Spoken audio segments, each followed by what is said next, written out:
first and the second session. My name is Amy Fenstermaker. I'm Associate Director of the Center for Research on Teaching Excellence. I've been at UC Merced for about 5 years now. I started in the writing program, and I have about 15 years of experience teaching writing to freshmen at the college level. I've also taught a couple of writing in the disciplines courses, so I taught writing for English majors. Woo, yay! It's awesome. I've taught writing for psychology majors as well, so just to give you a little bit about my background. And now I'm working in the Center for Research on Teaching Excellence. So if at any time during your career here you need help dealing with student writing, whether it's grading writing, making a rubric for writing, I am here. It is something I really enjoy talking about, as you will see in a few minutes. So please don't hesitate to contact me if I can do anything to help. And in fact, I put together a workshop on commenting and grading because Holly asked about it. When she came to me having 80 papers 7 times a semester, I was like, to quote Michael, what the fuck? Like, holy cow, I'm a writing professor and I don't grade that much. So that was scary for me to hear that that's what she was being expected to do. So I will talk a little bit about grading in general, and then my bread and butter is really commenting on writing. So the end of the session will sort of focus on that part, or the second half. So by the end of this workshop, you'll know sort of why we assign grades. You'll be able to articulate those reasons. You'll be able to identify some common concerns that we might all have about grading, and determine what method might be best for you given your specific grading situation. And hopefully you'll have some ideas and strategies for grading efficiently, fairly, accurately, all that good stuff. And also be able to provide clear feedback about student work. You'll notice a theme here. The purpose of grading, and so I'll let you guys just read because I know y'all can. And if you're not familiar with the PhD comics, you will be. It's really kind of funny. So obviously the purpose of grading is not to dash everyone's hopes and scribble all over their papers or their quizzes or tests with a red marker. And by the way, I strongly encourage you not to use a red pen to grade. It sounds silly, but I literally have read research on the traumatizing effects of a red pen. So I like to use purple, because to me it seems happy, or blue, so that it doesn't blend in with the black ink that the paper is usually printed in. Green is also fun as well, but please don't use red, because nothing's worse than getting an assignment or a test or a paperback that's just got red ink scribbled all over it. So keep that in mind, because we don't want our students to all end up at Taco Bell. Some might be best there, but that's not our job. So obviously one of the reasons why we grade is to assign value to work. If students perceive the work that they're doing as just being busy work and they're not getting any feedback on it, they're like, why am I doing this? This is just pointless, and they're gonna get annoyed. And speaking from experience, nothing annoyed me more than what I perceive to be as just busy work. So an assignment can still just be busy work, even if you put a grade on it, but it's not up to you to yet decide what the assignments are. So when it comes time for you to create and design assignments, try to think about exactly why you're having the assignments. They should be serving some purpose in helping your students learn. We provide feedback so that students can do better, can see kind of where they went wrong, hopefully do better on the next one, especially if it's writing. As you'll see, many of our students, and I'm forgetting the statistics despite the slides that you saw this morning, I want to say like 2/3 of our students speak English and another language at home. And so that means they're bilingual, and maybe one of those languages they are better at than the other, and so they might be very conversational in English, but when it comes to formal written English, they might not be so familiar with that, and I think it's helpful to maybe understand where our students are coming from. And if they see that they're getting, they're getting some parts of the assignment, it's kind of motivating. They're like, all right, I did pretty well on that part, so it can be encouraging. We also grade because we want to know what our students know and don't know. Sometimes it's more that they don't know than what they do, but that's why they're here in college, and it's our job to kind of help them along. And just as a side note about our students, I've taught at several different universities, you know, on the east, some on the East Coast. I was at Chico State, woo! Yeah. And now I'm here, and I've taught at more, what's the word, like hoity-toity schools than this one. But our students, when they see that you're helping them and they start to get it, it's just awesome because they appreciate it so much. And sometimes when you're at a school that, you know, students can have a sense of entitlement. And they look at you and they're like, I don't understand, I wrote fine in high school. And you're like, well, this is not high school, so I wouldn't expect you to be able to do it. You know, but I never get anything like that attitude from our students. And so I would take our students over the ones where I did my PhD any day because they are just so much more appreciative, and they don't have that sense of entitlement. They're like, you know, my parents paid for me to go here, why am I not getting an A? And you're like, well, because you turned in that. So, let's see. And in some cases we grade because, you know, if we're looking down the line and want to, you know, have some undergrads start to work in the lab with us or do some research with us, we're not going to pick the F students, obviously. We're going to pick the ones that are doing well and understand the course material. And so, you know, if they realize that, you know, they can do better. And so at one point I had some students in my writing for English majors who were, friends of mine in the writing program had a grant to do a project, and they were looking for some undergrads to help do some work, and they thought English majors would be a good fit for this project. And so based on my experience with working and teaching the writing in English for English majors, like I got a couple of students some research experience before they even went on to grad school. And it was simply because, you know, it was a small class, I knew them, I knew their work, and I knew they were capable. And so that can be another reason to keep in mind, because we do have a lot of research opportunities at this university, both for all of you, but also sometimes for undergrads too. So it's good to keep that in mind. Oops. So think about the different kinds of assignments you'll have to grade: quizzes, exams, lab reports, all that good stuff. I don't know anything about lab reports, but some of you will.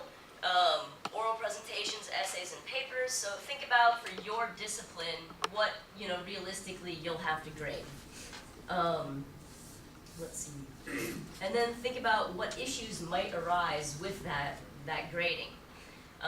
So talk with the person next to you, maybe somebody from your discipline. Kind of think a little bit about what you're most likely going to be grading. Is it really going to be quizzes and tests on Scantrons?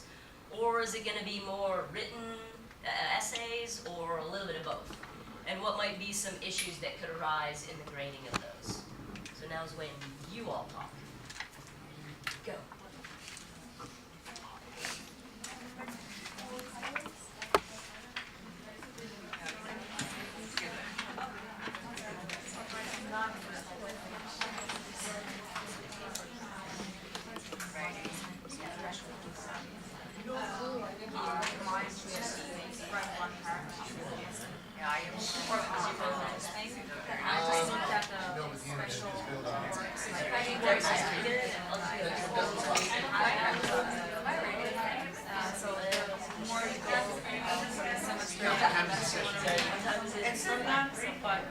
Oh, no, that's the last one. Yeah. Sorry, I've got like 45 minutes. Yeah, I'll get out some of this.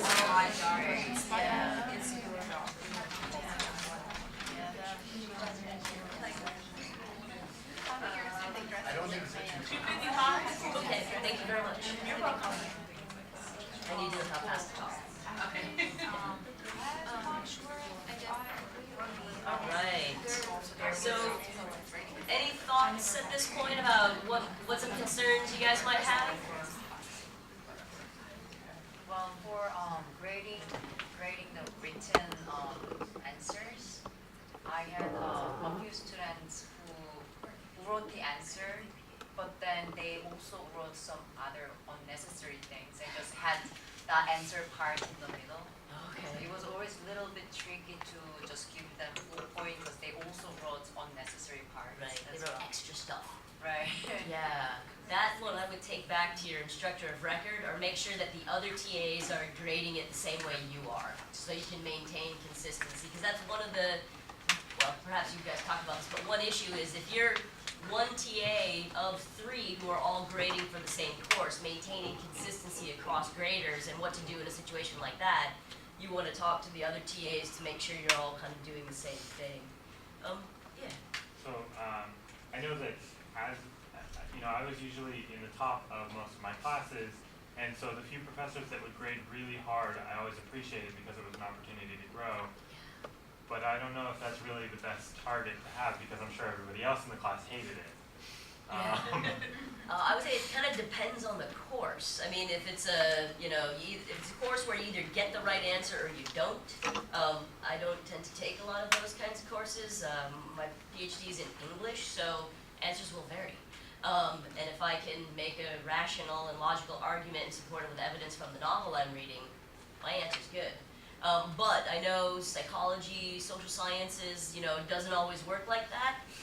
So that's an issue I've not had to deal with. But you want to try to be consistent, with everybody and grading them equally and fairly. And if you're consistent, then an A is an A, a B is a B, and a D is a D. So other issues that we're a little concerned about or that you think might come up? Yeah. Maybe with grading papers, like with anthropology, we use a different citation, like AAA format, and then what is They're not it gonna with know. history, it's Chicago style. Yeah. Trading. Yeah. Just kind of like, And here's most, something, switch back and forth. yeah, and I would say most students are not going to be familiar with what style anthropology uses. They're going to be familiar maybe with MLA, because that's the one they learn in high school. But even then, sometimes they get like a bastardized version of MLA, and you're like, what? And they don't understand why knowing those citation styles are important. And so the way I explain it to them is, when you confuse, quotation marks with italics, in MLA format, if you put quotation marks around something, it's an article title. If you italicize it, it's a journal or a book title. And when you mess it up, you kind of look like you don't know what you're talking about. And it jeopardizes your credibility as an author. And so when you explain it to them like that, and I tell them, you don't have to memorize this stuff, but you need to know that there are rules, and if you're going to write and be understood by people in this discipline, you need to know where to find the rules. So if it is an anthropology course and they use AAA, I've not heard of, American Anthropological Association. yeah, they're not going to know what that is. And so that might be something to maybe ask the instructor of record to make a handout on, or find a reliable website to share with them so that they can get it right. And explain to them sort of why it's important. Because when they think about it as like jeopardizing their credibility or making them really kind of look stupid, I've said, because when you mess it up, you confuse those of us who know what we're talking about. And then they're like, oh. So again, to kind of reiterate, like, explain the reasons behind why we do the things we do, because that was one of the things mentioned earlier in the day. Like, explain your rationale, whether it's yours or, kind of more institutional or disciplinary. Can I add something? So it's about the rubric or something like that. Ask your instructor or yourself to do it. Give them a detailed rubric, especially for writing assignments. Give it to them, make it available for them before they start writing it. Absolutely. So that when you are grading them on, you can always refer to that rubric and tell them, hey, I told you to do this, you haven't done it, it's much easier on you, and they are going to get higher grades because they know what your expectations are. Exactly. And we'll all say more about rubrics in the essay portion of this presentation. So perhaps some other common concerns when grading written work. Do I mark every single error I see? Absolutely not, is the answer to that. You will never finish your grading. Or do I go for the more global feedback? Yes, you go for the more global feedback. And by that I mean, do you have a thesis? If the answer is no, that's something to let the student know. But if you start commenting on every tiny little grammar error that they make, not only will you overwhelm the student with your comments and confuse them, you will take so long to finish your grading.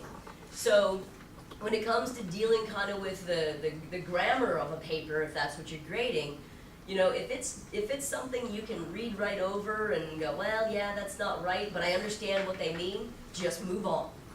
Because again, your job is not to teach grammar. It's more about the content. And correcting their grammar will not help them learn it. Yes? If you don't make the corrections on there, but if, in your comment, like if you give them overall comments, you need to check your grammar though. Yes. If that's something that's gonna help them Absolutely. advance, right? They need to know that if they're making those mistakes and we're letting them slide early on, they're gonna keep Right. making them. Or you might mark the first couple and then just say, you know, Exactly. put in Right. the notes, you know, Okay. see such and such. Yes, exactly. Like Yeah. if You're you not an English instructor. exactly, like that's the way to handle it. Like you don't want to just let it pass, you know. So, but it's about choosing your battles. Am I going to comment and look for patterns of error if you can? Like if they keep, you know, using a comma instead of a period and creating run-on sentences everywhere, and that happens again and again and again, that's one to address. But again, don't mark every single instance of it. Tell them, you know, you've got a lot of comma errors here. Come by and see me. We can talk about it. Go see a writing tutor if you can. If the paper is just filled with grammar problems and makes no sense whatsoever, ask the instructor of record if you can send the person to see a writing tutor and resubmit. And just give the paper no grade because it's basically incomprehensible if it's that bad. But yeah, don't comment on every instance. Pick one or two grammar issues if you can notice a pattern. And then ask them to fix it or show them how, or they might not know how, or that's where the writing tutor can come into play.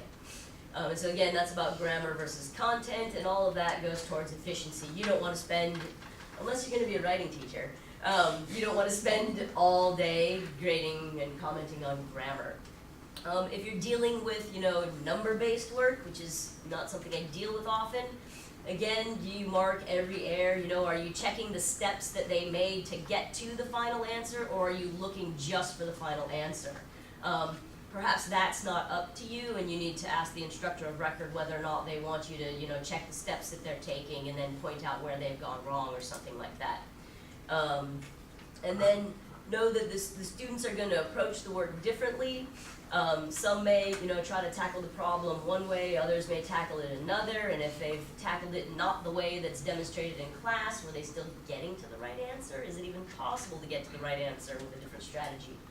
I'm not sure, but that's something to think about in terms of grading and consider asking the instructor of record. And all of this goes back towards efficiency. You don't want to spend your entire time grading. So, as I think Michael mentioned earlier, there are a couple of different ways to go about your grading, especially if you're grading with like 3 other TAs. You can have one person grade all of answer number 1, second person grades all of number 2, or something like that, and so on. Or you can grade all of them, all of the problems in one paper before moving on to the next.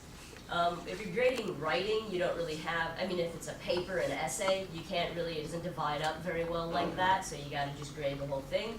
But if there's short responses and you've got multiple people grading, that might be a good strategy. And grading with another person and food always makes it much more exciting and tolerable. So that's a little strategy I've learned. I don't recommend drinking while you're grading. It might help a little. Wait till after. Because then you're like, you can, you know, depending on what kind of drinker you are, you're like, A's for everybody. Just, you know, everybody gets F's. But if you're a mean drunk, yeah. Yeah, exactly. If you're a mean drunk, really, you gotta wait. And I don't recommend sitting in one spot and doing all of your grading right there. I speak from personal experience when I say it makes me cranky. Especially if you keep saying the same thing wrong every paper or every quiz or whatever it is. So I find that I can get through about 4 essays and then I get pissy. So I get up and I walk around and I check email or I, you know, do something else and then come back to it. And then I feel kind of refreshed a little. So consider what strategy will work for you based on what, you know, what your grading task is.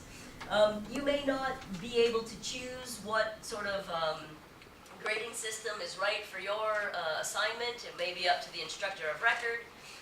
And so there are any number of ways you can do it. The letter grades, check, check plus. I always hated checks and checks plus because I'm like, give me points or a letter. That I know how to interpret. And then, okay, side note, had problems the first year I was teaching because I did a check, check plus kind of thing, and then I was like, well, how do I convert that into points? I hadn't established ahead of time, or I just wrote A. And then I was like, okay, well, how do I average that A with the B that they got on paper 2? Well, was it a high A or was it a low A? Or was it a B or a B minus? And so now I just put points. Everything I put is a number. So when I grade a paper, I'll put, 78. And that's what number goes in my grade book. And then I don't care what letter grade it corresponds to, and it makes the end of the semester a lot easier. And then pass, not pass, some assignments might, you either did it or you didn't do it, depending on the nature of it. That's always an easy one to grade. Almost every instructor's record in SHA will give you your grades. Okay, So that's not usually something you decide. I didn't think so, but know that there are others, and if it's, up to you and the other TAs get to decide, choose the one that's gonna work best for you, and I would suggest numbers, just 'cause, yeah. Let's say the majority of the class has failed the test. Do you curve, do you not curve, and who takes that final decision? Instruction of record. Okay. Yeah, there's no curve in writing, so a D is a D. If everybody gets Ds, which is, first paper of the semester, that's kind of what happens. Because they think they can write their paper the night before it's due and turn it in. And I'm like, no, that's your rough draft, and it's probably a piece of crap. But it's where you have to start. It's realistic. And so through the writing course, we slowly try to teach them that writing is a process. You don't put it down perfectly the first time.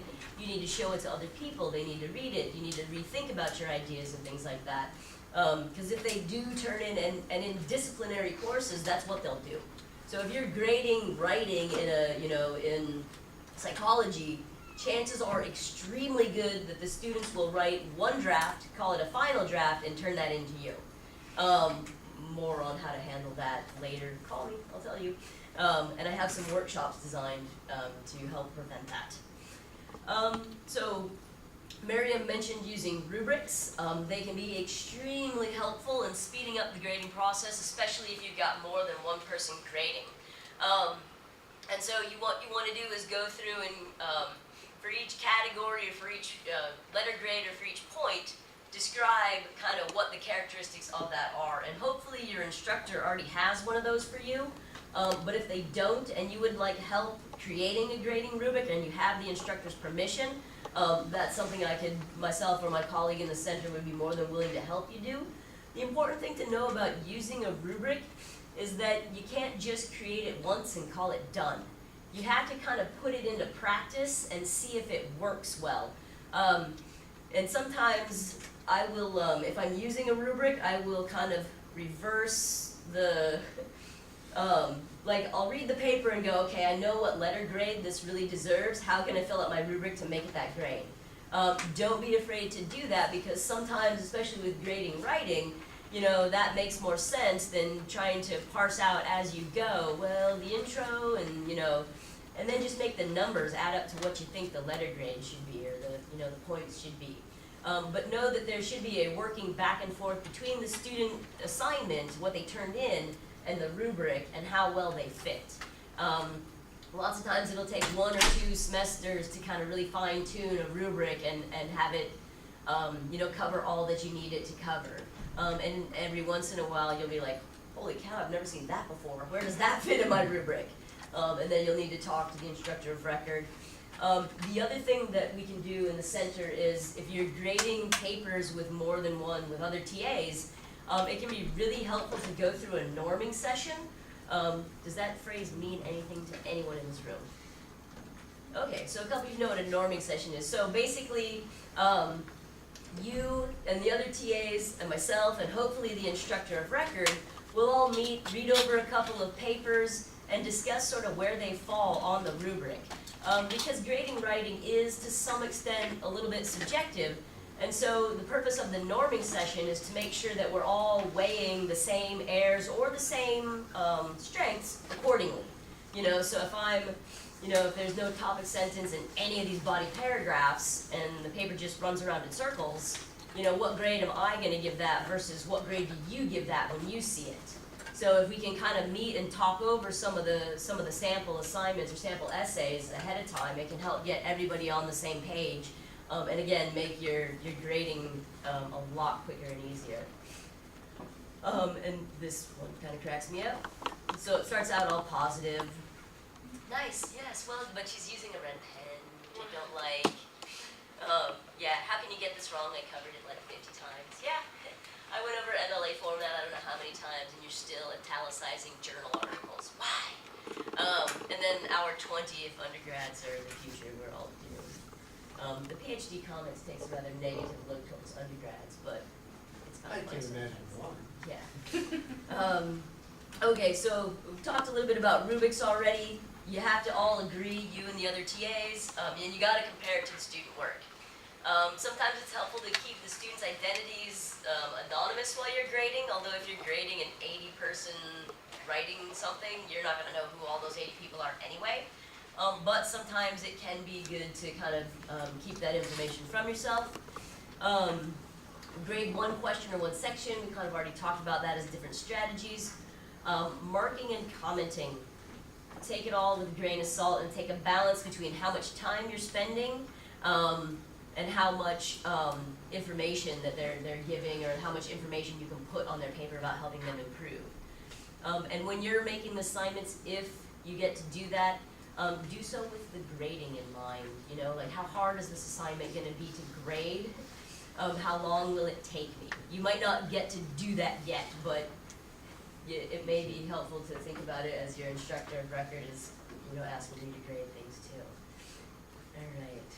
And I've gone to instructors of records and said, this is too much. I had one class that I TA'd, there was nothing to grade until the final, and I had this huge portfolio for every student. I had 60 students. It was murder. And so the next time I TA'd that class, I said, can I have everything, can we get the pieces of it for a preliminary grading so that I can grade each piece as it is built, and then when I get the portfolio, if they're already graded, I can skip it and just put the number down, and if they're not, then I can grade that. And the instructor of record was like, I never thought that's a great idea. Because she wasn't grading it, she didn't think about the fact she had 60 notebooks full of stuff she had to grade in 3 days to get them into finals.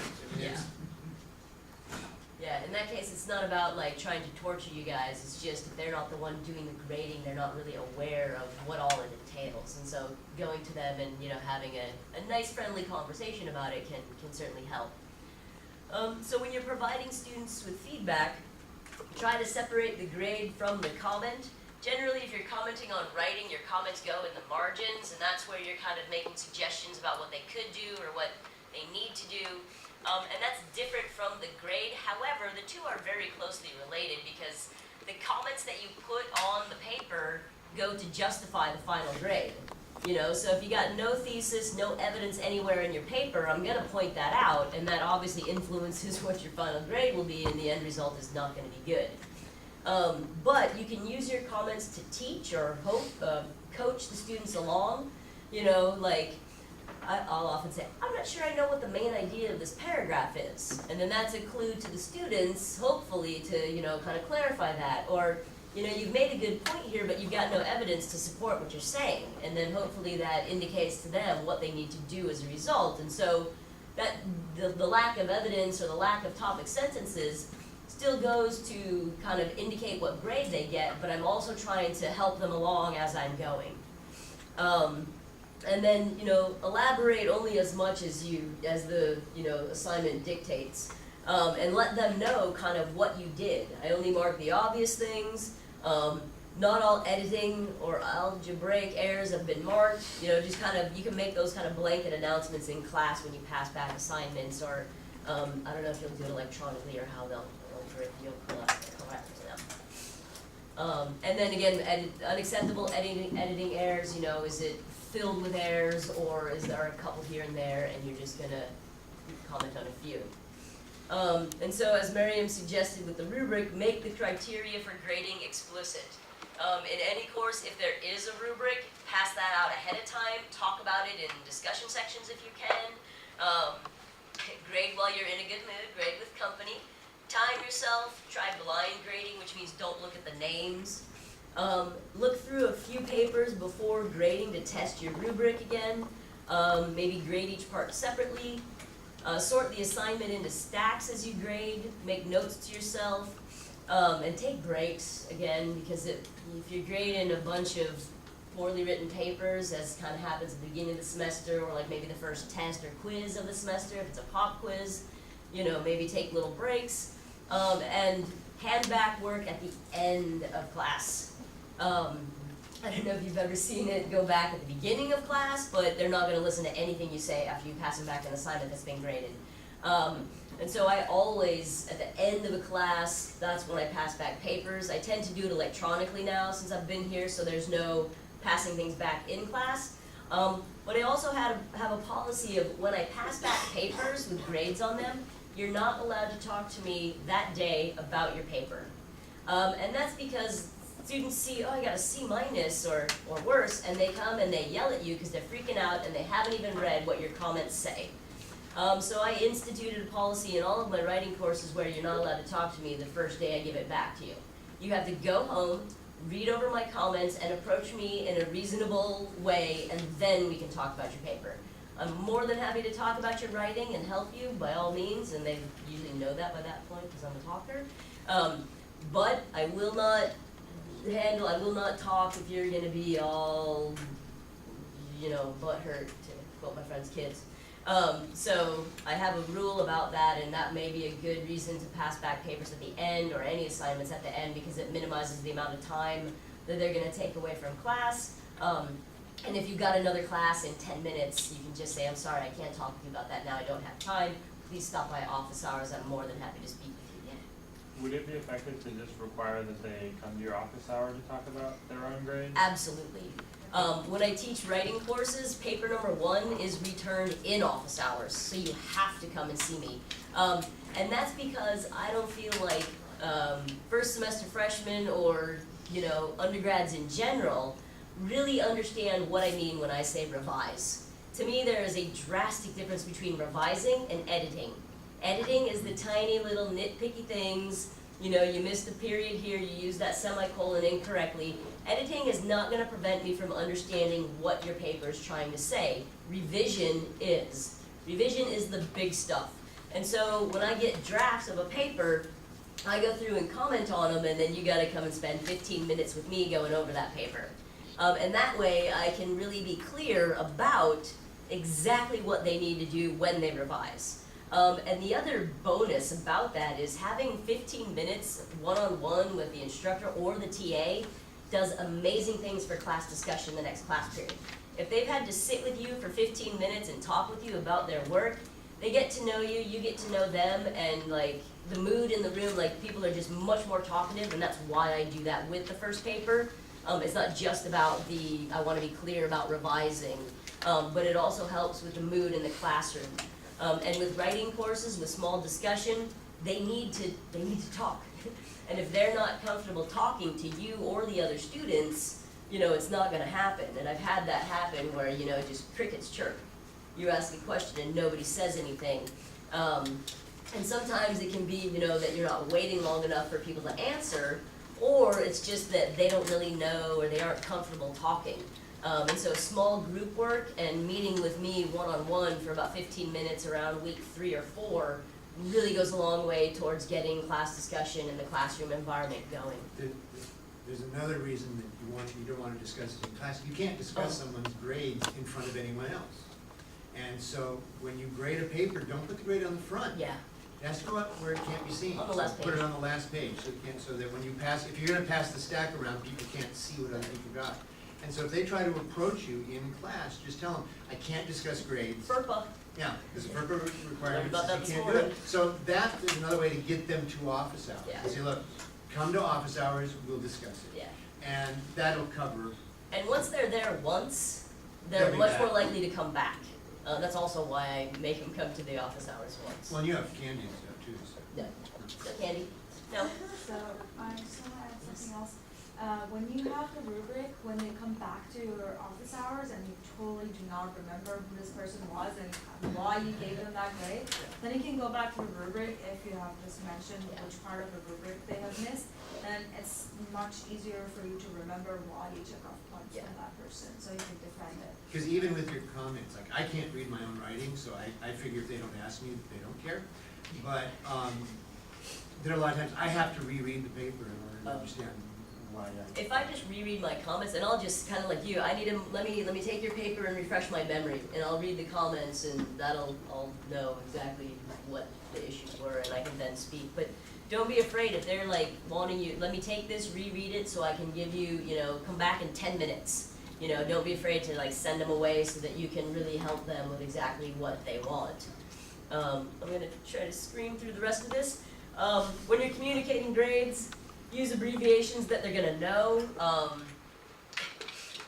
Yeah, because I've run into trouble. It seems fairly obvious and self-evident when I'm trying to communicate, and they're like, I don't know why you keep writing that on my paper. I'm like, oh, because this sentence doesn't make sense. Oh, okay. You don't use the WTF stamp, do you? No, don't. I think it, but I write it in different ways that are more productive. Positive comments, generally when you're communicating grades, my colleague calls it the, wait a second, so as not to swear again in front of the youngster who's in the room, the shit sandwich. Something positive, something bad, something positive. That's kind of for the end comments on a written paper or when you're kind of summing things up. And starting with a positive is sometimes really hard. Sometimes you're like, excellent title on your paper. Good job of following MLA format, but you have no thesis, So try to, say some good, always say something positive when you're trying to comment. Provide context for your comments so they understand. If you don't have time to do that, just let students know that you're more than welcome to discuss the comments so that they understand better. And I've never had students like grade grub at this university. More often they're coming in to just say, I don't understand exactly what I'm supposed to do, can we go over the paper, And I'm like, absolutely awesome. Whereas elsewhere, I've had them like, And one person literally said, my mom read this paper. And she said it was great. And I was like, oh my gosh, is your mom a college writing professor? And he was like, no. And I said, oh, well then no offense, but your mom probably isn't the best reader of this paper. And he was like, oh. Explain rules for appealing grades or getting further explanation, so invite them to come by. Now we're on to the commenting. Yeah. Oh, I thought that was good, yeah. Nope.